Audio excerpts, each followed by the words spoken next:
Hi friends, माझं नाव चैतन्य पत्की आहे आणि welcome back to my YouTube channel. एकदम अतिशय अजून एकदम बकवास, थर्ड क्लास, वर्स्ट आणि भयानक काय म्हणतात परफॉर्मन्स आपल्या इंडियन बॅट्समननी पुन्हा दिला आहे. आपल्या पोटेन्शियल सुपरस्टार्सनी पुढे दाखवून दिले की एकदा विराट कोहली आणि रोहित शर्मा रिटायर झाले की आपले कसे 3-13 वाजणार आहे. कारण कन्सेक्युटिव्हली तिसऱ्या ODIमध्ये सेम झालं. पहिल्यामध्ये आपल्याला 231 नाही करता आले, दुसऱ्यामध्ये 241 करता नाही आले आणि तिसऱ्यामध्ये आपल्याला 249 धावा पण करता आला नाही 50 ओव्हर्समध्ये. आणि माझं फ्रस्ट्रेशन तेच आहे की वर्ल्ड क्रिकेटला अशी अपेक्षा आहे की भारतापेक्षा जास्त चांगल्या पद्धतीने स्पिन बॉलिंग कोणताही देश खेळू शकत नाही. आता हा कॉन्ट्रास्ट मला असं वाटतं की भारतापेक्षा बकवास आणि थर्ड क्लास स्पिन देश कोणता पण खेळू शकत नाही. सो खूप माझं मन निराश होऊन गेलेलं आहे या पराभवाने. टॉस श्रीलंकेने जिंकला, तिसऱ्यांदा कन्सेक्युटिव्हली जिंकला. टॉसमध्ये पण काय आपलं घोडं मारलं आहे, आपण टॉस जिंकत नाही, मला कळत नाही. ठीक आहे, जे झालं ते झालं. त्यांनी बॅटिंगचाच निर्णय घेतला होता त्यांचा तोच, जसं की मी सेकंड ODIच्या व्हिडिओमध्ये पण बोललो होतो इंग्लिश का मराठी, की रन्स करायचे स्कोअरबोर्डवर. आपली बॅटिंग एवढी बकवास होते आणि त्यांच्या स्पिन बॉलिंगवर त्यांना भरोसा आहे की आपण थोडं ना थोडं कॉम्पिटिटिव्ह बनू शकू. कॉम्पिटिटिव्ह काय, ते आपल्याला अक्षरशः गिळतात आहे श्रीलंकन स्पिनर्स. ठीक आहे, 248वर 7 श्रीलंका 50 ओव्हरमध्ये. आविष्का फर्नांडो खूप उत्कृष्ट त्यांनी फलंदाजी केली. त्यांचा स्टँडआउट बॅट्समन, 96 रन्स 102 चेंडूंमध्ये.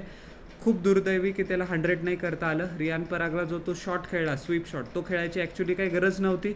बट ठीक आहे, त्याला मॅन ऑफ द मॅच म्हणून पण घोषित करण्यात आलं अँड वेल डिझर्व. पाथुम निसंकाने 45 धावा केल्या 65 चेंडूंमध्ये. 2 गगनचुंबी षटकार आणि 5 चौकार त्याच्यामध्ये पण होते. खूप चांगला खेळला तो. कुसाल मेंडिसनी एक एंड सोबत धरून ठेवला मिडल्स ओव्हरमध्ये श्रीलंकाचा. आता पुष्कळ लोक त्याच्या स्ट्राईक रेटला क्रिटिसाईज करू शकतात. त्याने 59 धावा केल्या 4 चौकारांच्या मदतीने, पण त्यांनी 82 चेंडू घेतले. बट समजा जर तुम्ही 2015 नंतर श्रीलंका क्रिकेटला चांगल्या पद्धतीने ॲनालिसिस केलं असेल तर खूप वेळेला असं होतं की ते कोलॅप्स करून जातात. सो एक बॅट्समनला एका एंडवरून धरणं खूप काय म्हणतात की गरजेचं आहे श्रीलंकेला. सो ठीक आहे, त्यांनी छान बॅटिंग केली, त्याने त्याचा रोल चांगल्या पद्धतीने निभावला. मी स्ट्राईक रेटमुळे त्याला काय वाईट म्हणणार नाही. कामिंडो मेंटिसनी 23 धावे केले 19 चेंडूंमध्ये, ज्यामध्ये 1 षटकाराचा समावेश होता. Bowling 9 over 78 run 1 wicket. Mohammed Siraj एकदम फालतूक आणि बकवास याच्यासाठी फालतूक आणि बकवास परफॉर्मन्स होता त्याचा.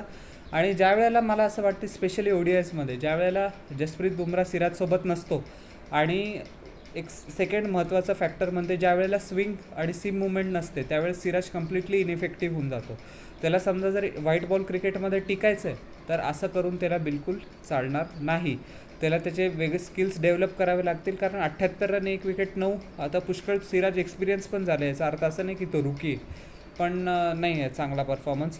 4 ओव्हरमध्ये 9 धावा दिल्या. शिवम दुबेनी फक्त खूप चांगला स्विंग केला ball both ways. Very unfortunate not to get a wicket. चला, काहीतरी तर कॉन्ट्रीब्युशन त्यांनी केलं. बॅटवर तर काही बोंबाबोंब पाडत नाही आहे. बॉलिंगमध्ये चला 4 ओव्हर चांगल्या पाडल्या, पण मी त्याला फ्युचरमध्ये at least for the time being consider करणार नाही.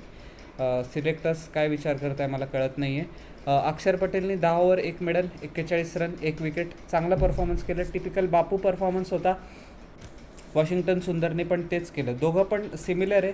दोघं जास्त बॉल टर्न करत नाही, बट चांगला परचेस होता. पुष्कळ बॉल दोघांचे टर्न झाले आणि काय लूज डिलिव्हरीज दोघांनी टाकल्या नाही, सुंदरनी पण आणि अक्षर पटेलनी पण. सुंदरच्या फिगर्स तर अजून चांगला आहे. 8 over 1 maiden 29 run 1 wicket. Riyan Parag 9 over 54 run 3 wicket. खूप चांगलं डेब्यू त्याच्यासाठी आणि जेन्युइनली त्याने त्याच्या बॉलिंगवर पण काम केलेलं आहे आणि आपल्याला एक स्पिन बॉलिंग ऑलराऊंडर ऑप्शन पण मिळून गेला. त्याला त्याची कॅप मिळाली नन अदर देन विराट कोहलीकडनं. आणि मी देवाला सिन्सिअरली प्रार्थना करतो की रियान परागचं करिअर पुढे जाऊन खूप चांगल्या पद्धतीने फुलावं. कुलदीप यादव 10 ओव्हर 36 धावा 1 विकेट. त्यांनी पण छान बॉलिंग केली. आपल्या प्रत्येक बॉलरने त्याचा रोल चांगल्या पद्धतीने निभावला. घाण केली ती फक्त आपल्या बॅट्समननी. 138वर आपण ऑल आऊट झालो 26.1 ओव्हरमध्ये. 110 धावांनी आपण ही गेम हारून गेलो. मला तेच फॅक्ट कळत नाही आहे. ही सिरीज आपण 2-0ने हरलो. पहिली आपल्याला माहिती आहे की आपण टाय केली. ती मॅच पण आपल्याला जिंकायला पाहिजे होती, बट ती टाय पण श्रीलंकेसाठी विजयासारखीच होती. कारण कसा आपला कोलॅप्स होता. या मॅचमध्ये कोलॅप्स सगळ्यात भयानक होता. परत स्टँडआउट परफॉर्मन्स आहे आपला हिटमॅन रोहित शर्मा. 35 धावा फक्त 20 चेंडूंमध्ये, 1 षटकार 6 चौकार. माझ्या मते कधी कधी रोहित शर्माला मी क्रिटिसाइज नाही करत आहे, ओव्हर ॲनालिसिस नाही करत आहे, पण थोडेसे त्यांनी समजा जर अटॅकिंग अप्रोचमधनं 1-2 बॉल त्यांनी डॉट खेळले आणि सिच्युएशन समजा रिअसेस केली ना, तरी त्याचा काउंटर अटॅक तो पुढे चांगल्या पद्धतीने कॅरी फॉरवर्ड करू शकतो. तो कधी कधी जर अशी घाई करतो आणि प्रॉब्लेम होऊन जातो. सो बट ठीक आहे, त्याची या पद्धतीची बॅटिंग आपल्या बाकीच्या बॅट्समॅनपेक्षा 1000 गुणा बेटर होती. वेल्ला लागेने त्याची विकेट घेतली. रिव्हर्स स्वीप पॅडल स्वीप मारायला गेला रोहित शर्मा, आउटसाईड एज लागला आणि मेंडिसनी शार्प कॅच घेतला. आपल्याला मेंडिसला पण क्रेडिट द्यावं लागेल. शुभमन गिल 6 धावा केल्या. एक मस्त जॅफर ऑफ अ डिलिव्हरी बोल्ड झाला आविष्का फर्नांडोनी. विराट कोहलीची तिसरी कन्सिक्युटिव्ह गेम आहे की ज्यांनी डिसअपॉइंट केलं या मॅचमध्ये. ऑल्दो त्याला चांगला स्टार्ट मिळाला. 18 चेंडूंमध्ये 20 धावा, ज्याच्यामध्ये 4 चौकारांचा समावेश होता. वेल्ला लागेने त्याला LBW केलं. माझा तोच प्रॉब्लेम आहे विराट कोहलीच्या डिसमिसलसोबत. ज्या वेळेला क्वालिटी स्पिनर्स येतात आणि थोडीशी हेल्प असते ना, विराट कोहली पण आपण बघितलं की खूप स्ट्रगल करतो.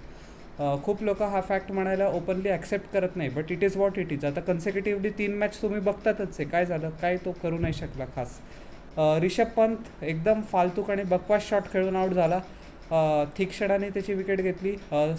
सोपी स्टम्पिंग कुशाल मेंडिसला. 6 धावा 9 चेंडूंमध्ये. एक चौकार त्यांनी लगावला खरी. आता खूप लोक म्हणतील की ते त्याचा अप्रोचच तसं आहे, अटॅकिंग इन्स्टिंग तसं आहे. अरे राजा, की आपल्या 3-4 विकेट पडून गेलं आहे, तो थोडंसं त्याचं ॲग्रेशन करू शकत होता, पण नाही. शॉट खेळायची खाज होती, घालव विकेट मूर्ख माणसा. श्रेयस अय्यरनी 8 धावा केल्या 7 चेंडूंमध्ये 2 चौकार. परत वेल्ला लागेला त्याला LBW केलं. श्रेयस अय्यर भारतासाठी का चांगल्या पद्धतीने for the past few months खेळत नाही मला कळत नाही आहे. IPLमध्ये तो चांगलं खेळतो. मागच्या व्हिडिओमध्ये पण म्हटलं आहे की स्पिनर्सला खेळायला त्याची रेप्युटेशन ॲक्च्युली वर्ल्ड क्लास आहे, पण तो असं का करतो आहे मला काही आयडिया येत नाही. अक्षर पटेलला या मॅचमध्ये कमाल करता नाही आली. त्याने अगोदरच्या मॅचेसमध्ये चांगला परफॉर्मन्स केला. जो बॉल तो पुढे खेळायला पाहिजे तो पार डीप क्रीजमध्ये जाऊन केला, तर मग काय बोडकं होणार आहे समजा, आऊट नाही होणार आहे. तो स्ट्रेट डिलिव्हरी मिस केली आणि तुम्ही पुढचा बॉल मागे खेळताय, game over.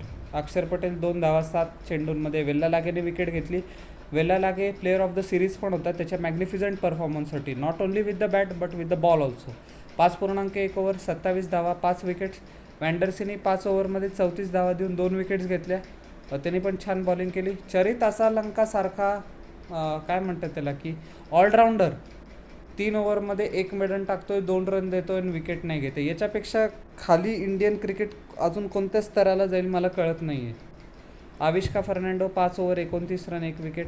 थिकक्षणा 8 over 45 run 2 wicket. आणि ॲक्च्युली थिकक्षणा म्हटला पण की त्याला पण कसं काय त्याची एवढी हिंमत झाली, पण बरोबर आहे, त्यांनी आपली लायकी ओळखून घेतली. आता तो IPLमध्ये 2-3 सीझनपासून खेळतो आहे. त्याचं असं म्हणणं होतं की इंडियामध्ये ग्राउंड्स छोटे असतात, पिचेस फ्लॅट असतात, म्हणून कधी कधी काय होतं की समजा जर त्यांनी असं डिसाईड केलं लंकन मॅनेजमेंटनी की पिचमध्ये थोडीशी आपण स्पिनर्सला मदत ठेवूया आणि प्रेमदासाचे डायमेन्शन्स पण मोठे, तर हाच त्यांचा प्लॅन होता. त्यांनी प्रयत्न केले आणि आपल्या बॅट्समननी जी हाराकिरी केली आणि लंकन बॉलर्सच्या प्लॅन सफल ठरवण्यामध्ये साथ दिली, त्यांना सलाम आहे आपल्या बॅट्समनला. आता काय म्हणावं, एवढं मन एकदम मरून गेलं आहे माझं हे ॲनालिसिस करून. ठीक आहे, चला हरले.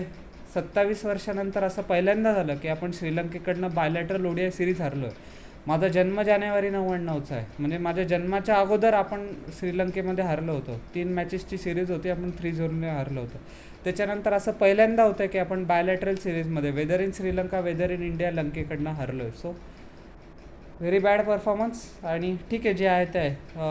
आवडला असेल माझं ॲनालिसिस पूर्ण through out the series, English म्हणा मराठी म्हणा, माझ्या व्हिडिओज या मॅचचं इन पर्टिक्युलर न चुकता मला कॉमेंट सेक्शनमध्ये सांगा. आणि माझ्या चॅनलला लाईक शेअर आणि सबस्क्राईब करा आणि बेल आयकॉन प्रेस करा पुढच्या नोटिफिकेशनसाठी.